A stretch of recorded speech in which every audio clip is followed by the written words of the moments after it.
sebuah pohon yang akarnya kuat, menghujam ke dalam bumi, dan batang-batangnya menjulang sampai ke langit. Wah, cabang-cabangnya banyak. Itulah yang disebut sebuah pohon yang kuat. Kita seringkali mengibaratkan pohon yang kuat itu pohon apa? Beringin katanya. Kata sebagian orang, ya, ada yang mengibaratkan seperti pohon beringin karena akarnya itu sampai menghujam ke bumi. Itu ada yang mengibaratkan seperti itu. Tapi bukan maksud Allah mengibaratkan sebuah pohon beringin. Tapi Allah hanya mengibaratkan keimanan yang kuat kepada Allah seperti pohon yang kokoh. Lalu bagaimana orang yang imannya berubah? Di satu waktu imannya kuat, lalu di waktu yang lain imannya kembali merosot. Di satu waktu dia giat beribadah, taat beribadah. Di waktu yang lain ibadahnya kepada Allah kembali dia bermalas-malasan. Apa? Tamsil atau yang disampaikan oleh Allah Subhanahu wa taala dalam Al-Qur'an, Allah firmankan dalam surat Al-An'am ayat 92. Apa kata Allah? Apa peringatan Allah? Wala takunu kallati naqadat ghazlaha mim ba'di quwwatin ankata. Apa kata Allah? Janganlah kalian seperti seorang wanita yang memintal benang. Atau bisa diibaratkan dengan ibarat lain, ada mufassir yang mengibaratkan seperti seorang wanita yang membuat sulaman. Kan ada wanita-wanita tuh yang suka bikin sulaman ya, buat gambar ya. Biasanya gambarnya sesuai dengan keinginannya, dan supaya gambarnya itu bagus hasilnya, itu yang harus dimiliki adalah ketelitian. Jadi ketelitian di dalam menyulam. Terus warnanya harus terasi, sehingga dia harus teliti. Di sisi lain dia juga harus, selain teliti dia juga harus disiplin. Selain disiplin dia juga harus sungguh-sungguh. Kalau nggak sungguh-sungguh nggak jadi itu gambar. Tetapi kata Allah Subhanahu wa taala, udah jadi itu gambar yang dibuat dengan penuh ketelitian, yang dibuat dengan penuh ketekunan. Lalu gambar tersebut diurai kembali, benangnya ditarik.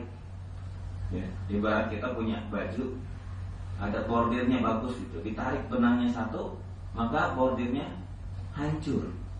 Nah, itulah ibarat yang Allah Subhanahu wa taala sampaikan. Orang yang imannya begitu kokoh, kecintaannya kepada Allah Subhanahu wa taala luar biasa di bulan Ramadan, bahkan dosa-dosanya sudah dihapus oleh Allah Subhanahu wa taala pada bulan Ramadan.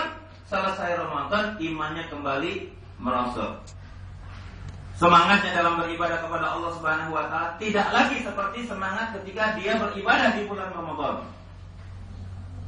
Bahkan kedekatannya kepada Allah tidak sedekat ketika dia berada di bulan Ramadan. Dan ini tidak bisa dinafikan. Artinya kita harus mengakui dengan jujur, masjid-masjid ketika bulan Ramadan, wah demikian penuh. Ya, rumah-rumah ibadah, baik masjid ataupun mushola ataupun di kantor-kantor yang di tempat itu diadakan sarana ibadah, itu penuh pada saat Ramadan. Banyak orang tilawah, banyak orang zikir, banyak orang sholat, ya, banyak orang mengkaji ilmu pada bulan Ramadan. Tapi apakah aktivitas itu masih bertahan setelah Ramadan? Tentu kita harus mengakui dengan jujur, aktivitas itu sebagian besar tidak lagi berjalan. Kenapa? Karena kualitas keimanan kita kepada Allah Subhanahu wa taala ada yang mulai merosot, ada yang mulai menurun. Ya, jadi kata Allah, janganlah kalian seperti seorang wanita yang memintal benang dengan kuat, lalu benangnya diurai kembali, ditarik kembali. Seperti orang yang telah membersihkan dirinya di bulan Ramadan, lalu setelah Ramadan mengotorinya kembali.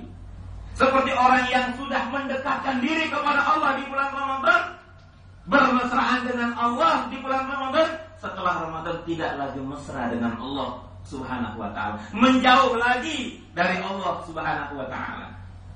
Bahkan ada orang yang bercerai dengan Allah Subhanahu wa ta'ala setelah bulan Ramadan. Tadinya begitu mesra, begitu khusyuk, tatkala sholat, setiap kali azan berkumandang lebih dahulu dia datang ke masjid. Tapi setelah Ramadan sudah tidak lagi semangat itu ada dalam dirinya. Kenapa?